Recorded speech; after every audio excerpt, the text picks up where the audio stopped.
are listening to the Star Lores Podcast. I find your lack of faith disturbing. Are you stuck-up, half-witted, scruffy-looking nerf herder?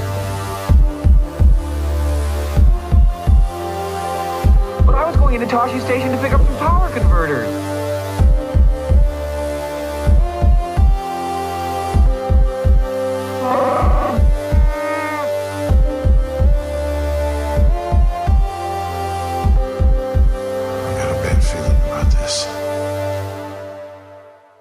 The following episode contains explicit subject matter.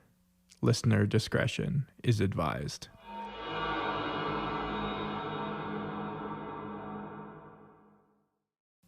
Zoe's Eye.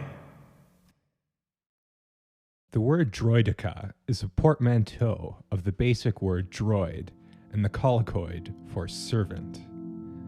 The indomitable battle droids were fashioned in the image of their creators, the insectoid colloquoids. Both the droid and the species in whose image they were created could roll into a defensible rolling sphere, thus protecting their vital organs with plate-like carapace. In the case of droidicas, they had plates of reinforced, blaster-resistant armor. Feared and demonized throughout the galaxy due to a largely accurate reputation for consuming sentient flesh, colloquoids joined the Confederacy of Independent Systems during the Clone Wars. To bolster their economy during the fighting, they established a mining operation on the oddly shaped world of Kessel in the Maw cluster. The planet's thin atmosphere was a byproduct mostly of industry.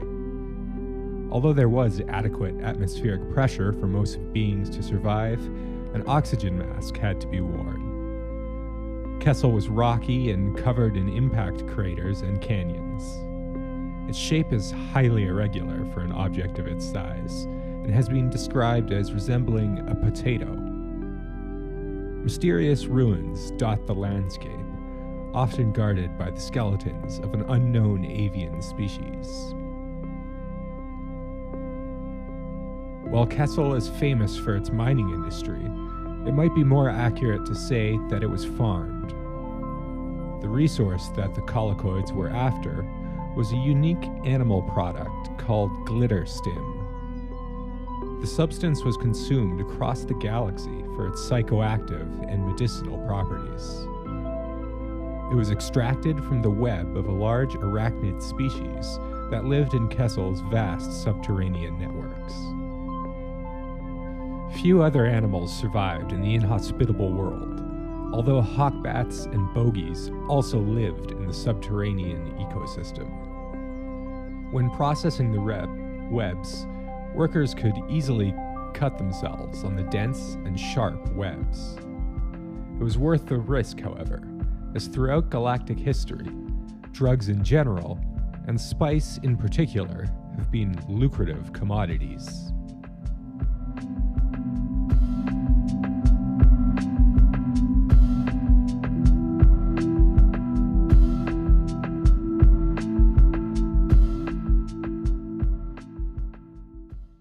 Slithmongers.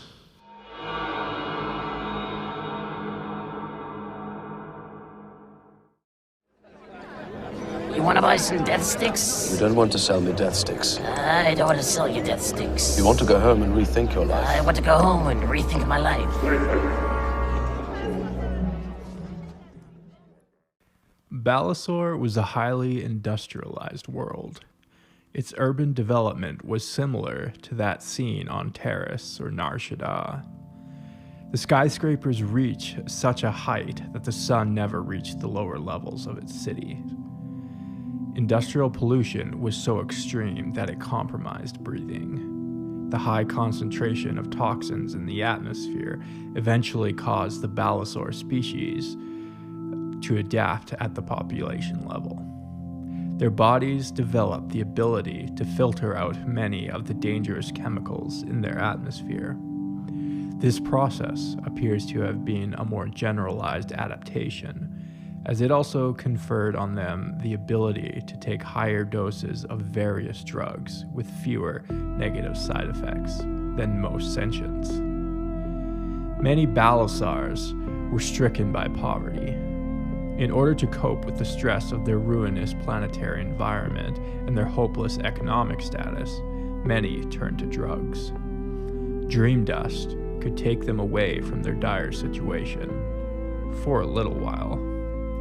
Vrasa eased the pain of their illness-riddled lives. Deathsticks could induce a hallucinatory experience, vivid enough to temporarily kill all their problems, while also shortening their lives with each dose. In caves beneath the surface, the balo mushroom grew, and from this a chemical called acetylsalona was extracted, the main ingredient of Deathsticks. Deathsticks became big business, used by addicts and thrill seekers the galaxy over. Some enterprising Balasar went into the world's healthiest economic sector and sold narcotics. Such merchants are commonly called slithmongers throughout the galaxy, although the word refers to any being in the trade. Wherever there are high concentrations of poverty, violence, and death, slithmongers peddle their wares to sentients only too happy to exchange their health and money for brief periods of bliss. Just as the galaxy teems with biodiversity, so too is it rich in psychoactive drugs of abuse. Tourism to Balasar was discouraged due to its hazardous atmosphere, lack of natural beauty, and decaying infrastructure. Many of its natives were desperate to get off the world. Sometime before 22 BBY, a Balasar named Ellen Sabagno, alias Ellen Sleazebagano, was accepted into the University of Coruscant Medical School. Although this planet was more affluent than home, it was perhaps too familiar to him.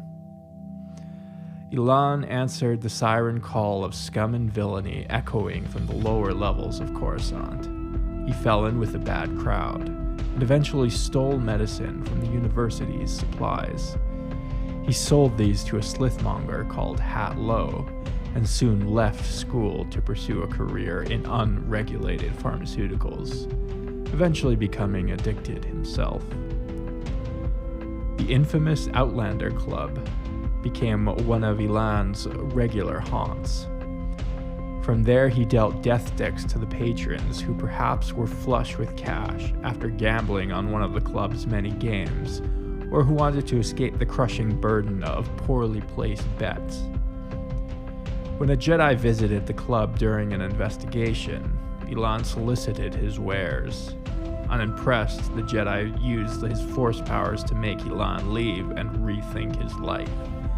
The technique worked, and Elan quit using deathsticks cold turkey. However, he soon rejoined the underworld and began dealing weapons and other contraband. At some point during the Clone Wars, he had another change of heart and attempted to educate others about the dangers of drug use.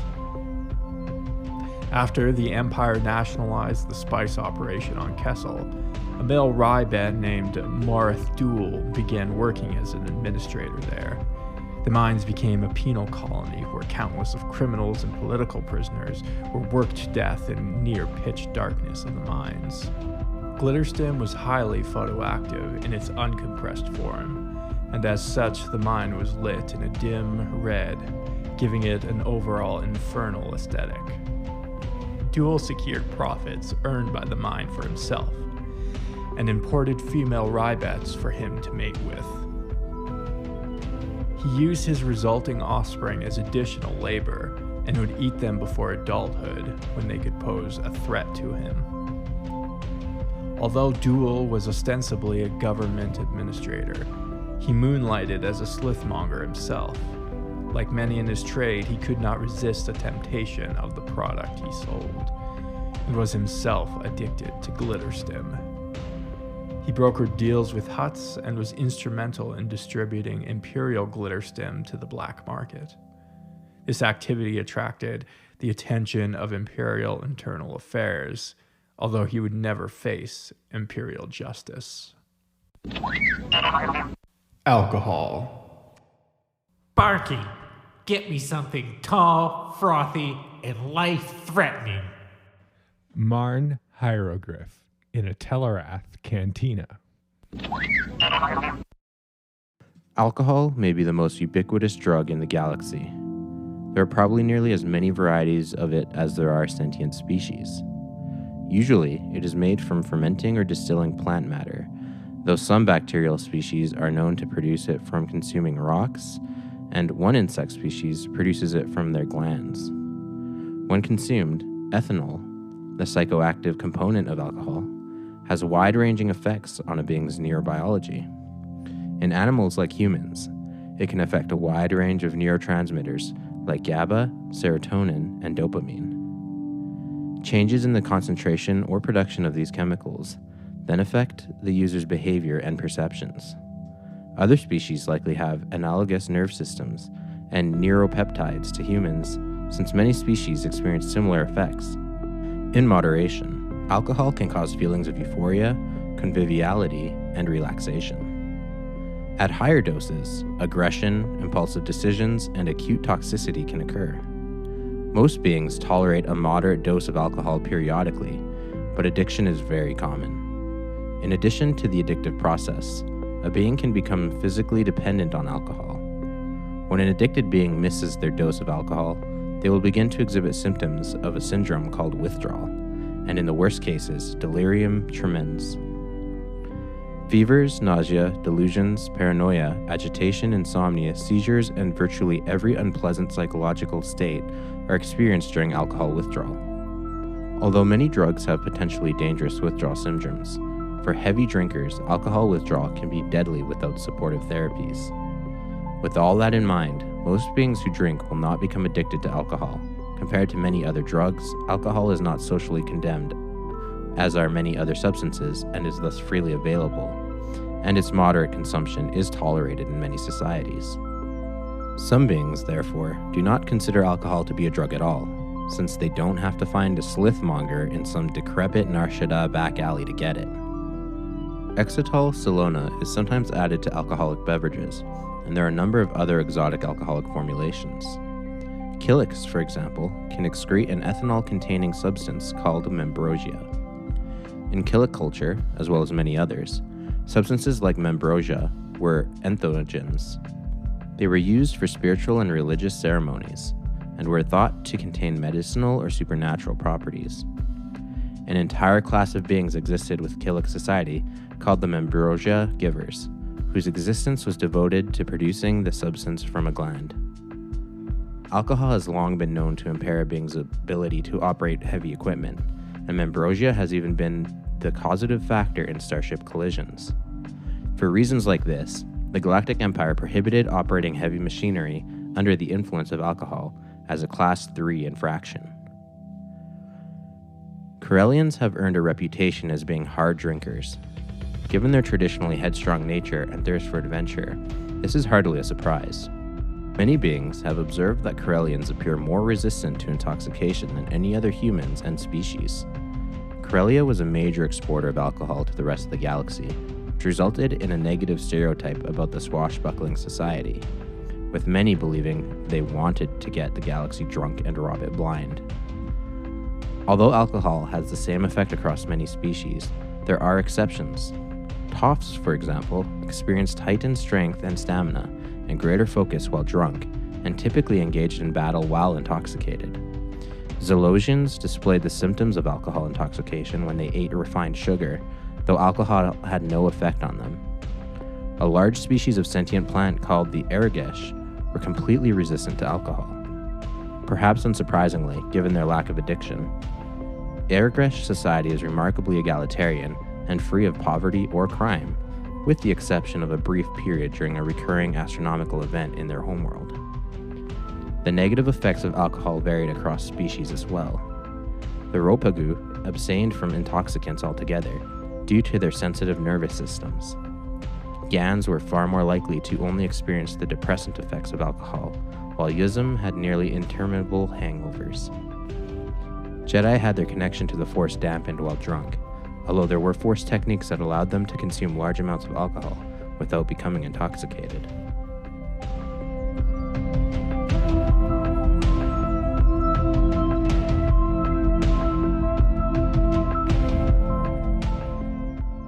Crash and burn. Any good slithmonger knows that the key to a healthy business is having a diverse, well-stocked inventory. Deathsticks and countless spice variants feature in the standard slithmonger's wares. Given alcohol's almost universally socially approved status, they usually don't trade in that. The rest of the alkaloids peddled throughout the galaxy are too numerous to list, but a brief examination of the most flamboyant will be illustrative of the size and scope of the matter.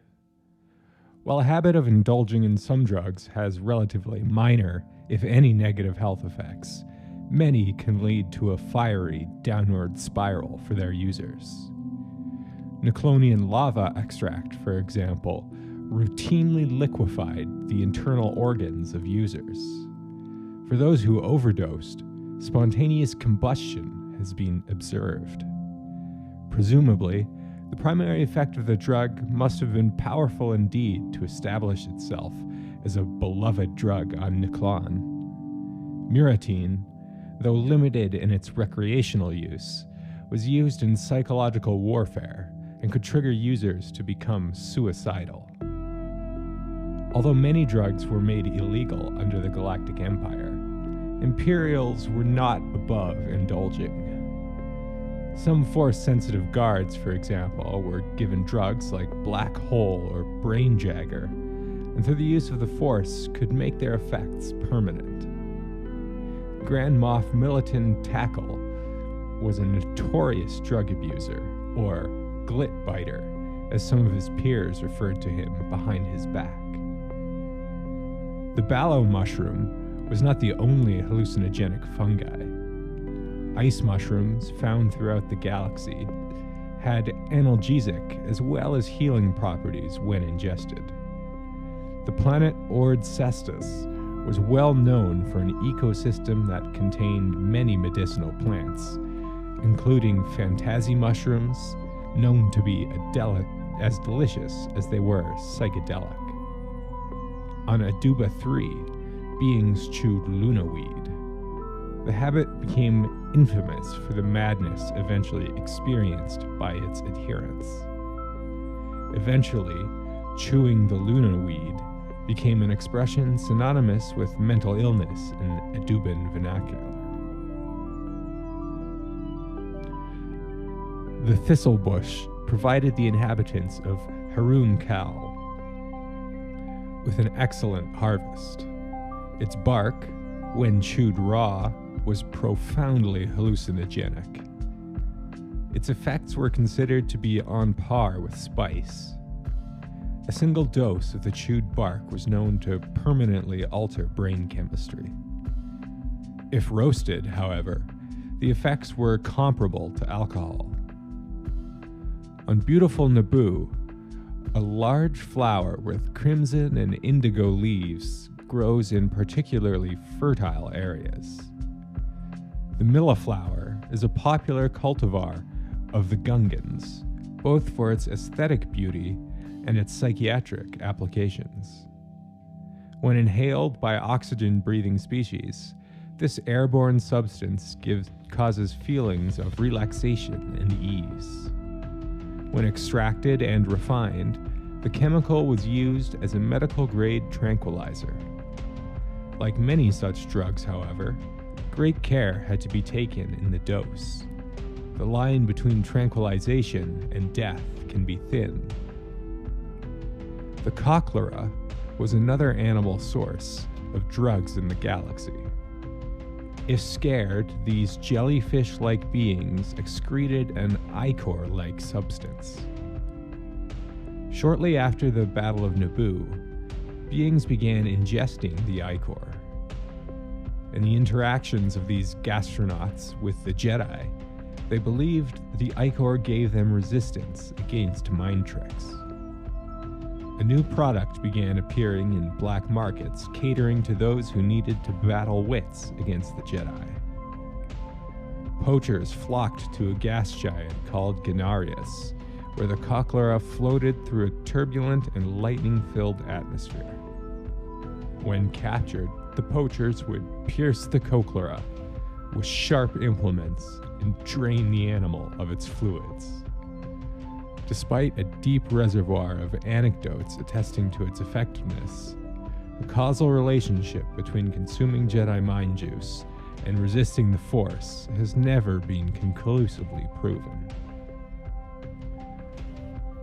Though more well known as fierce, if diminutive warriors, Ewoks had a deep spiritual tradition rooted in shamanism. Their shamans dug up Itasi root from the forest floor. They then ground it up into a fine powder called shadow paw. During ceremonies, they smoked the powder out of a long bone pipe. Eventually, off-worlders learned of the practice and began exporting shadow paw to cantinas and drug dens. Snuff, like alcohol, came in many varieties. Multiple cultures across the galaxy developed a tradition of cultivating and using snuff. Beings inhaled it through their noses, a behavior medically known as insufflation. The sources of snuff were variable and included fungal and botanical derived forms.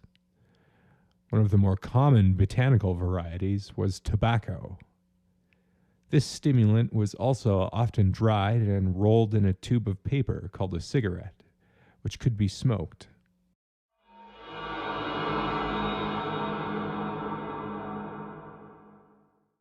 The spice must flow. There are two ways of doing business with spice. Lie, and then lie some more. Unknown spice smuggler.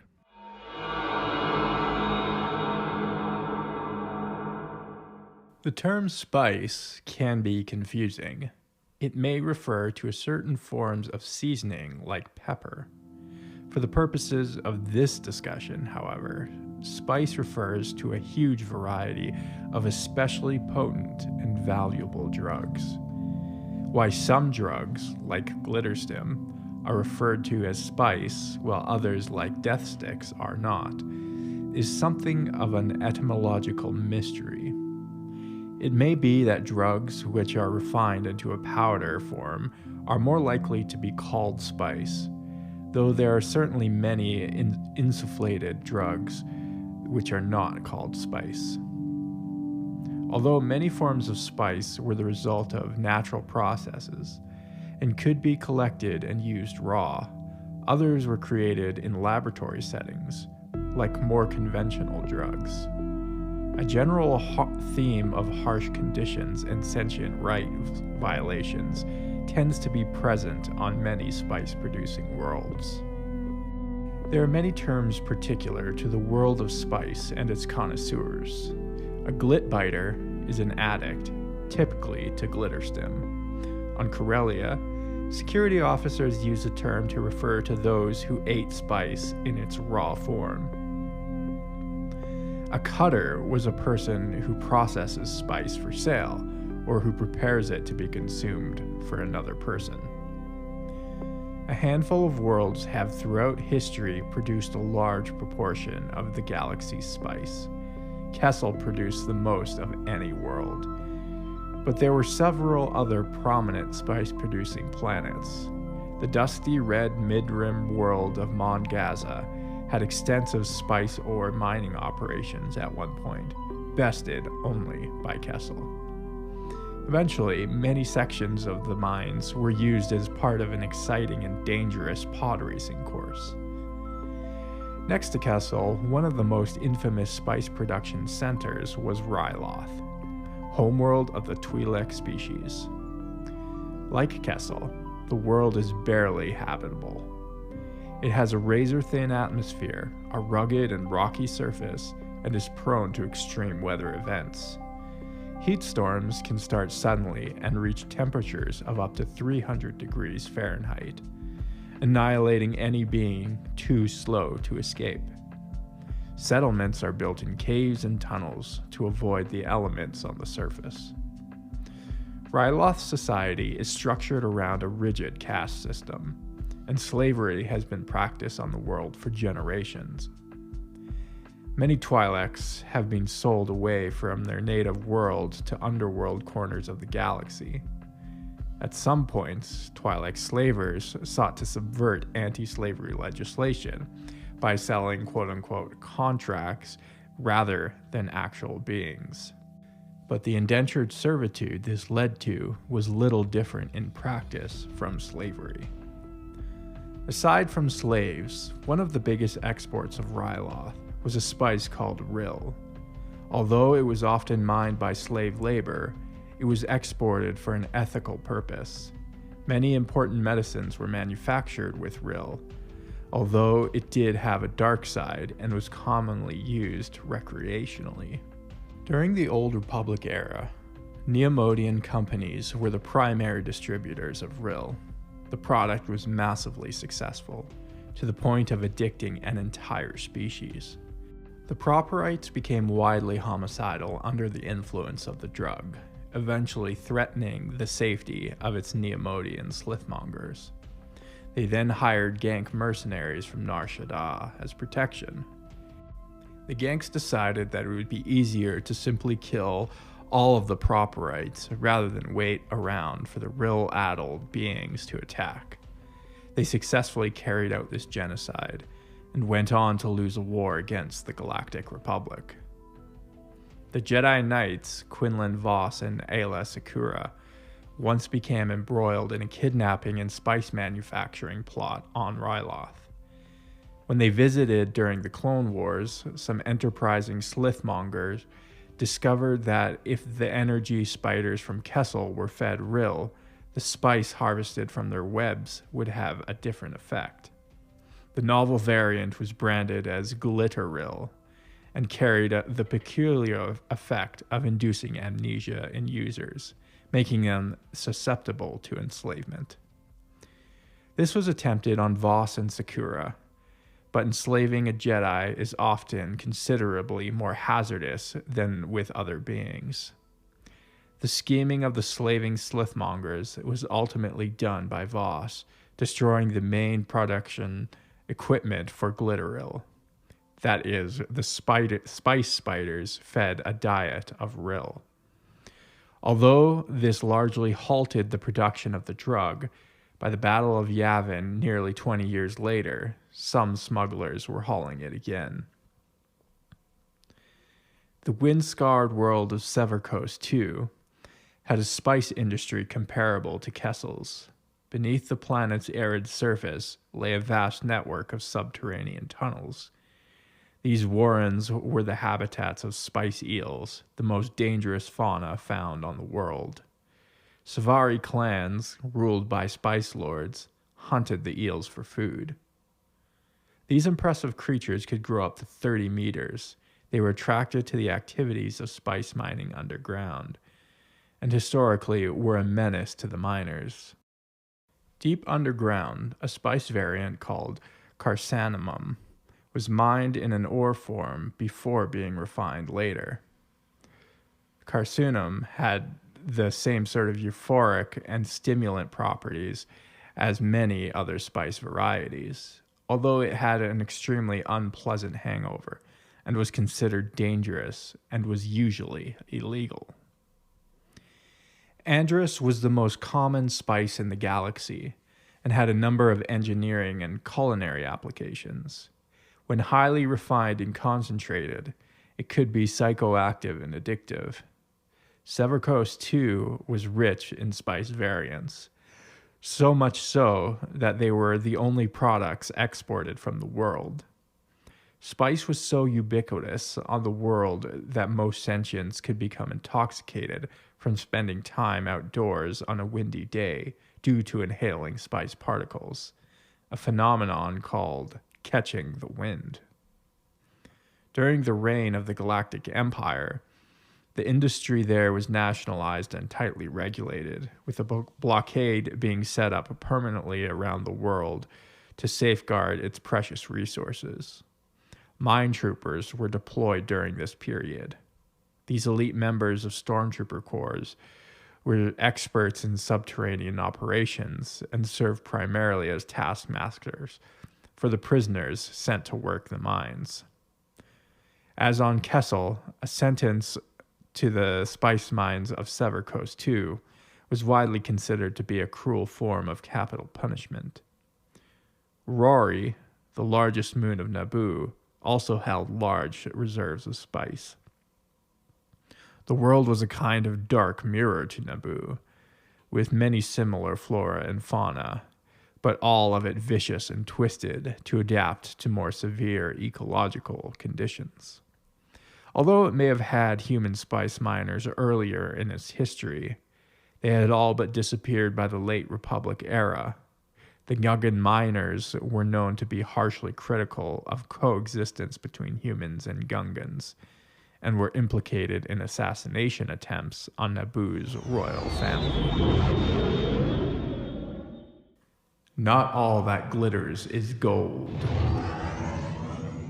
After ingestion, Glitterstim induces a brief sensation of euphoria, increased focus, and most notably, telepathy. It was a dangerous thing to indulge in, and many users have met their demise via overdose throughout history.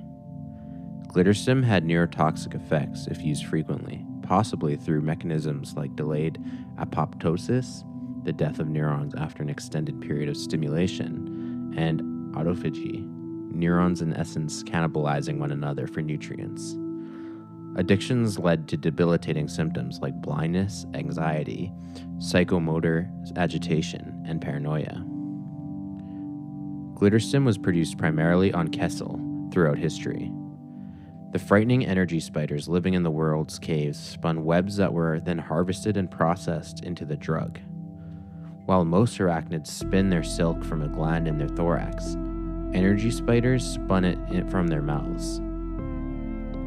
They were carnivorous, and any miners caught too far from well-patrolled paths were caught in the spider's web and eaten. By 11 ABY, General Solo of the New Republic was quite familiar with Kessel and the space-time disturbances that abounded in the Maw cluster. In a previous career, he even made extensive use of those disturbances to complete the nearly suicidal Kessel run in under 12 parsecs.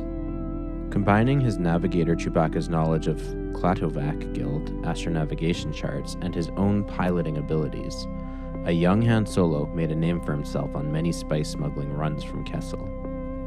He knew the reputation of living conditions for prisoners working the mines in the penal colony there. Solo and Chewbacca were captured by Kessel's administrator, Duel, and sent to work the mines. Eventually, with the help of a condemned young Force-sensitive, the rebel heroes escaped. In typical Solo style, he didn't leave without creating a wake of destruction in his footsteps. Duel's offspring and vengeful mates were set loose on the administrator, and they chased him into the depths of the mines. In the darkness, he was consumed by energy spiders. Not long after, all of the prisoners on Kessel were liberated by the New Republic. Business magnate Lando Calrissian then acquired ownership of the spice mining operation and began hiring employees to work it. Gone was the penal colony, and in its place a respectable business was set up. In particular, Calrissian sought to hire insectoid species like the colicoids, who would not find the subterranean and lightless nature of the mine distressing, as they were far more many anthropoids. Given his connections with the New Republic, the Glitterstim exported from Kessel during this time was likely sold largely to the government for its more traditional use in medicine. With a mind always looking to maximize profits, Calrissian set about an ambitious project of Glitterstim cultivation away from the energy spider's natural habitat, in this way sponsoring advances in xenozoology. During his tenure, agents working for Calrissian discovered a red subspecies of energy spider. The red spiders were notable for having fungivorous diets, or even sold at the Coruscant Livestock Exchange. No considerable Glitterstim production centers have been established outside of Kessel, however.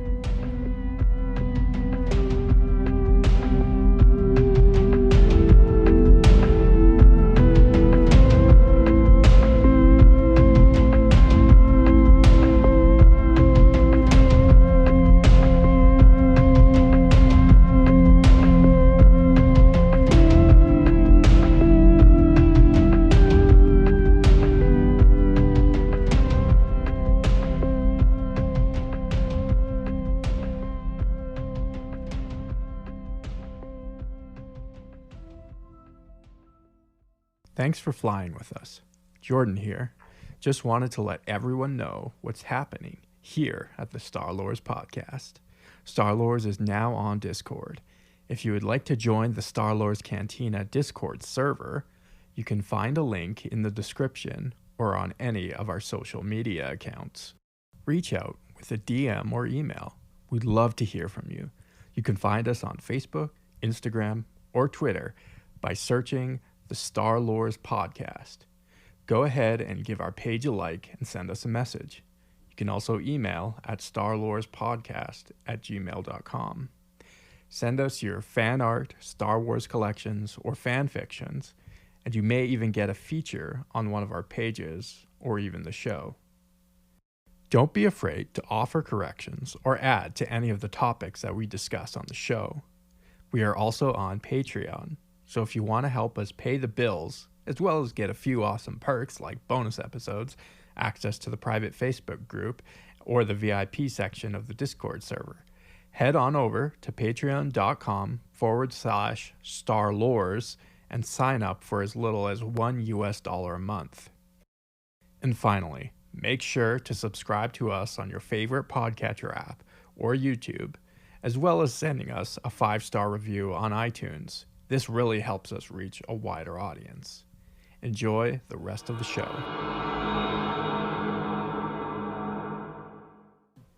Welcome aboard the Millennial Falcon. We are in the Kessel sector, coming in on the Maw cluster, so we got to get through this discussion fast. Got to make it in under 12 parsecs. I just wanted to talk briefly about... Is there a substance we can use to help us with that? Possibly some Glitterstim. And hopefully we don't go blind, because we got to dodge all the asteroids and black holes and stuff out there in the cluster. So I did want to talk about the much famed Kessel Run. Just to make sure I get all the details right. This is just reading straight off Wikipedia. So the Kessel Run was a 20 parsec route used by smugglers to move Glitterstim spice from Kessel to an area south of the Cyclata cluster without getting caught by the Imperial ships that were guarding the movement of spice from Kessel's mines. A parsec is a unit of distance, not time. Solo was not referring directly to his ship's speed when he made this claim. Instead, he was referring to the shorter route he was able to travel by skirting the nearby Maw black hole cluster, thus making the run in under the standard distance. By moving closer to the black holes, Solo managed to cut the distance down to about 11.5 parsecs. A smuggler named Boshek at one point beat the record, although he did it without cargo, which apparently makes a big difference. Because your ship is lighter in space when there's no friction. Yes. But maybe it has something to do with hyperspace and mass shadows, and who knows. But magic science, maybe? Magic science. Yeah. Anyway, Han Solo later beat even Boshek's beating of his record, and him and Luke had a little race through the Maw cluster, I take it. Was it the Falcon versus the X-Wing? I assume that's what it was, but nice. I haven't actually read that particular title. It's funny how much they invested in trying to explain away a throwaway line.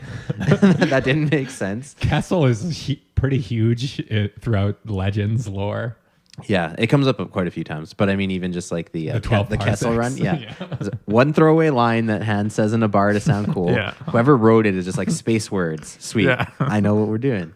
And then years later, we have to explain black holes and stuff to make it work. Classic Star Wars. Yep. What do you think of the how they did it in Disney Wars in the Solo film? I still haven't finished Solo. Oh. I started it and I haven't finished it yet. Well, the big thing from my end is just that it's no longer a potato-shaped planet. It's just a regular sphere.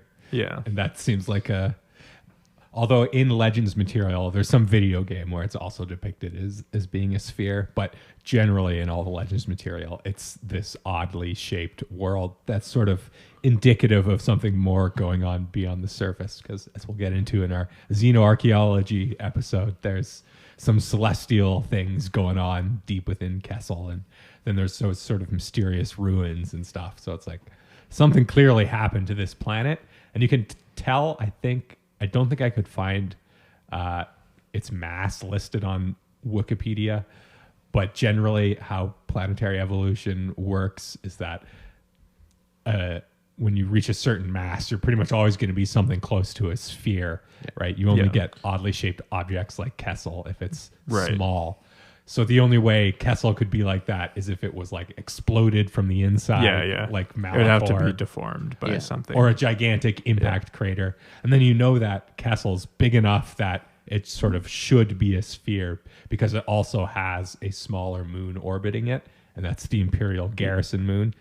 And that moon is a sphere. So it's like you can sort of infer then that Kessel's mass is like a regular planet. It's just this super weird shape. At some point, it must have been a sphere, we're guessing. Yeah, I would guess. Although there is, even just within like the evolution of solar systems, there's sort of, it's a big open question of how exactly you get from rocks about the size of a basketball to rocks the size of an Earth, right? The one Earth-sized rock, please. the models, at least from what I understand, can't really accurately predict how that happens, and it's a bit of a mystery. But anyway, about Kessel, it's got all your spice in there, and so spice is, of course, another Dune similarity. Indeed. There's this idea, it comes up with Kessel and then also on Savarkos too. You find out that the Empire is like hugely, they're elbow deep in spice production on Kessel and Savarkos, right? They've got these gigantic blockades around them. And spice does have applications in medicine other than Bacta, apparently. So I discovered this in this episode, that spice is sort of the other main magic medicine in addition to Bacta and Kolto. I kind of was almost a little surprised that the Empire did not outlaw spice entirely. The Empire has a kind of a mixed relationship with criminality. They are like the law and order, but they also are heavily invested in, like, they have alliances with the Hutts, for example. Right. So I don't know. They left that industry open to appease the Hutts or something. Not so much for appeasement, but I think it's just easier. Instead of having to send garrisons to control Hutt space, you can just buy off the Hutts to control it for you. Yeah. And just kind of elements like that, or like it's a general idea of corruption. Like, even though the Empire, again, it's also kind of the idea of the narco state. Right, exactly. So like corruption, even as an empire, the corruption is still there, right? They side with the bad guys, criminal empires and whatever else. And Morith Duel, that male Rybit, who unsurprisingly, given that his name is Rybit, looks like a frog. I was going to go with rabbit, but yeah. He was also an Imperial officer, and he was getting high on his own supply at Kessel, right? So he was also an addict. And there's that Moff, I think he was a Grand Moff, maybe it was just a regular Moff, Militan Tackle, and he was a spice addict. And I'm sure lots of higher level. I wouldn't be like, it wouldn't surprise me at all if like the elites were. Yeah, were it's like real life, using, right? Like cocaine is illegal for everyone. Yeah. But if you're a high level lawyer, or government official, you might be working with bringing or importing illegal spice into your country. Is Kessel like the Colombia of our world? I think it basically is, yes. And what's that other world like Kessel? Savarkos. Is it like the Afghanistan of... Yes, actually, much more like the Afghanistan. Because I was going to bring this up, because on Savarkos too, you've got spice eels. And what's that like other than the sandworm from Dune, which produces the spice. Although it looks like, from what I found, it doesn't look like spice eels necessarily produce spice. They're just attracted to it or something. Yeah. Or they've adapted with it on the planet. Yeah. Some listener let us know if you've read the specific property where spice eels appear and how exactly they plagiarize from Dune. Because I even found some stuff about the life cycle of the spice eels that's like the same as whoever was writing this was clearly a big fan of Dune. Yeah. No one will notice if I subtly lift elements. Very subtle. And Kevin J. Anderson, he's sort of on the Mount Rushmore of Star Wars legends Yeah, he's written a lot of Star Wars stuff. It's like him and Timothy Zahn Yeah. and Tom Veitch, I would sort of put On that. they're the holy trinity. And he said that there were some politically correct folks at Lucasfilm who didn't want him to use spice as a drug. But the reason why he wanted, I mean, Kevin J. Anderson wasn't using spice, but he may have been, but that's besides the point. That's how he writes his best Star Wars work. Yeah. He was writing something about spice, and the editors were like, oh no, we can't have them using drugs. That's not okay for Lucasfilm.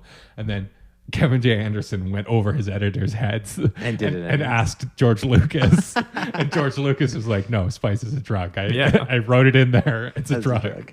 And so obviously Kevin J. Anderson got his way, and spice has been far more integrated into the Star Wars storyline than a couple offhand references in the That first could have movie. been like maybe because it was from the 90s. He wrote a lot in the 90s. Like it was just a very much more taboo subject. Yeah, and sort of crystal meth was kind of It's the height of the drug war. Dude. Yeah, it's the height of that sort of, it's, after school specials and like anti-drug messaging in schools. And the do you guys remember the commercial with an egg? This is your brain on drugs. Precisely. There's the other one with the girl who smashes a frying pan. Oh, I don't remember that one. Yeah, it's a gooder.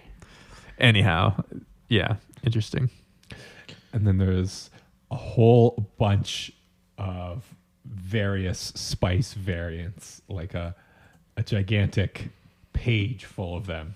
We've got Aura spice, Avabush spice, Booster blue, Carpo spice, Carcinum, Calafa spice, Corellian sunburst, Crash and burn, Cyrovial, Deluge, Doaki spice, Doom desire, Eldrats, Eng spice, Fire spice, Ganarian, Narco spice, Garcornian spice, Giggle dust, Glitterstim, Glitteril, Gree spice, Gilia, Gunjack, Gylan, Impact, Jiriknit, Karak. Should I keep going? Man, go through. There's a lot. The whole alphabet. How did they build such a catalog? It's weird because I think every writer probably.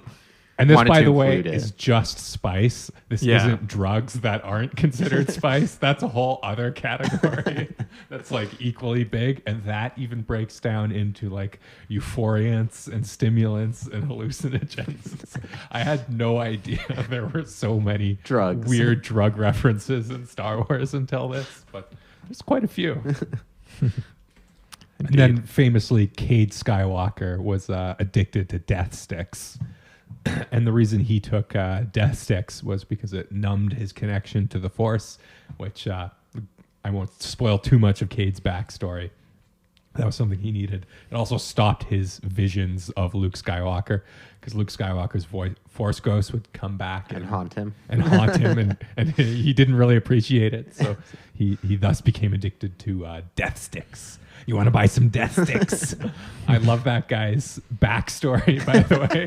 Ellen Sleazebagano. He's got this whole thing where he was a university student dropout and he stole a bunch of medical supplies.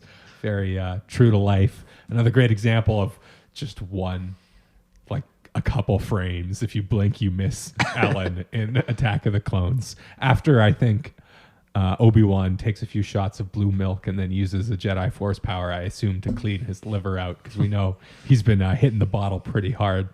That's the only way Obi-Wan could possibly have survived, which we learned, is if he was using Jedi powers to filter out his liver.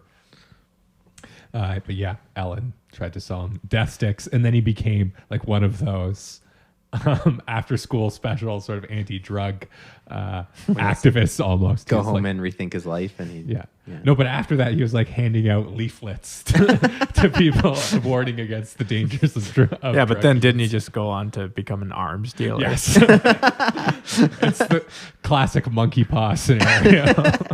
Stop using drugs, start dealing arms. And another example of like just what a terror Obi-Wan Kenobi has unleashed on the galaxy. Really is in the Star Wars universe. The man is a menace. He let Darth Vader go. In an alternate timeline, he let Darth Maul go. It's just one after the other. One after the other. So one thing I was kind of thinking of, and maybe I just I'm not as familiar. There's so much content in Star Wars, but I know, like, okay, so in modern day, there's sort of this fad of becoming like a psychonaut and like is there a Terrence McKenna of the Star Wars universe? Is that what you're asking? Well, no, I'm more thinking like if anyone's thought about it more, integrating that into like a Star Wars story where like you use a hallucinogen or something to ascend to a higher level, if you will, or like to tap into the Force or something like that. I mean, sort of Darth Vader has a version of that, at least in the lore. It's not really expounded on too much in any specific material that I'm aware of, but we do know that part of his suit was drugs that were administered to him. And it said that those are like Sith alchemical drugs, so I'm guessing they weren't like... I guess that is true. I'm guessing they weren't... There's not really any extrapolation on that. Like, is it just... No, on what the greater tradition of Sith. No, just what the drugs were doing. Yeah, like is it just a painkiller because it's always in pain? I assume actually if it's Sith might be a pain amplifier. Yeah, I assume if it's Sith alchemy, then that means it's like something aggressive, kind of like what you take in, say, a video game. Sure, it's like you would think it would be, you know, increased strength, increased rage, as you say, or something like that. It just seems like there'd be a lot of like actual interesting opportunities. You know, if you're, say, a Sith Lord and you wanted to explore the darker nature of the Force, you know, you go on this trip on some kind of spice, and then, you know, you have access to a whole new aspect of the Force that you didn't understand before, right? It's Yoda's secret. That's why you talk about I think it would be like an interesting like plot device, right? To use. But because Force enhancing drugs. You only but or like, so like, especially in South America and stuff, a lot of and native cultures. Yeah. The idea of the entheogen, like how we learned that Ewoks are stoners, right? They're smoking the shadow paw all the time in their quote unquote shamanic rituals. Play a hacky sack up in the trees. It's like more of like it's a religious thing as opposed to it's an entheogen, right? It's not a drug. And subtle distinction. because most of the time any mention of drugs or spice in the Star Wars universe has a negative connotation. And it's mostly just as an illegal substance and people are smuggling it, right? Like that's sort of... Well, I mean, also like Sam said, they also have medical applications like spice. Sure, But typically it's not a good thing. The Ewoks' use of shadow paw seemed to have been conveyed in a positive light, and then that flower from Naboo is also like, I couldn't find any evidence that it was like really abused. It just was like Valium when you smelled it, right? Which seems like pretty nifty. People never abuse Valium. Which and it also said that actually I do suspect that the Mila flower specifically works like Valium, because it does say in the Wikipedia that people can like overdose on it when using it appropriately, just like a tranquilizer, right? You just take a little too much and you stop breathing. So be careful when you're sniffing Mila flower on Naboo, kids. Kids. This podcast is not condoned. But about rituals, also in one of the Knights of the Old Republic novels, that is sort of drugs are heavily implicated in the ritual to become an immortal Sith. Oh, okay. So like you have a constant stream of like drugs in your bloodstream for a while. Yeah. So some of those must be. But then what again, you're talking about. Again, just with like Darth Vader, though, we don't really get any specifics on what those drugs are doing exactly. Like, is he having some insane, hellish, hallucinatory experience or something to maximize his dark side aptitude? Yeah, and as we know, like from the list that you read off, like there must be so many substances. It's got to be out there somewhere. Yeah, I mean, just think about Earth, right? How many drugs humans have figured out? And you just do that same math trick that we always play in this in this show. Like, okay, so if there's Earth, just like do the Drake equation then. So for every Earth, you got to imagine X number of Earth-like planets. Yeah. Then there's X number of drugs on every planet. So, and they're all... The potential is limitless. Yeah, exactly. The drugs are unique. Although you do see that weird cross-contamination of ecosystems, because there's like the ice mushroom that grows on many worlds and that kind of thing. And then banthas and that kind of thing. And even Rasher trees appear on Andis Prime and on Kashyyyk. Right. So you have a weird distributed ecosystem that we'll get into more on xenoarchaeology. Anything else? What's your favorite drug in the Star Wars universe? Neclonian lava extract? You wanna? I've yet to try them all, so I'll get back to you when I'm done. I'm a traditionalist. I just like alcohol. What about Membrosia? What if a giant Ant-Man just squeezed it out of his thorax? Right into your mouth. Who knows? Maybe it's delicious. Maybe it's like Slurm from Futurama. That's like literally what it was. It's I wonder who lifted from who in that one. Oh, almost the same. No, Slurm predated it. I'm pretty sure predated the Killix. Because they were pretty close, man. Yeah. But Killix were like after Yuuzhan Vong, right? Yeah, early aughts. Yeah, so Yuuzhan Vong ended in 2000, 2001, something like that. I don't know. And I feel like the Slurm was in Futurama's first run before it got canceled the first season time. One? Or the first somewhere in from season 1 to 3. Right. A future. Yeah. Get it back was to early, us for it was an earlier episode. Futurama lores. Anyway, you guys think we can do that Kessel run in under 12? If I snort some Glitterstim, maybe. All right. I'm going to take some Alderanian snuff to keep me on my toes. May the forks be with you.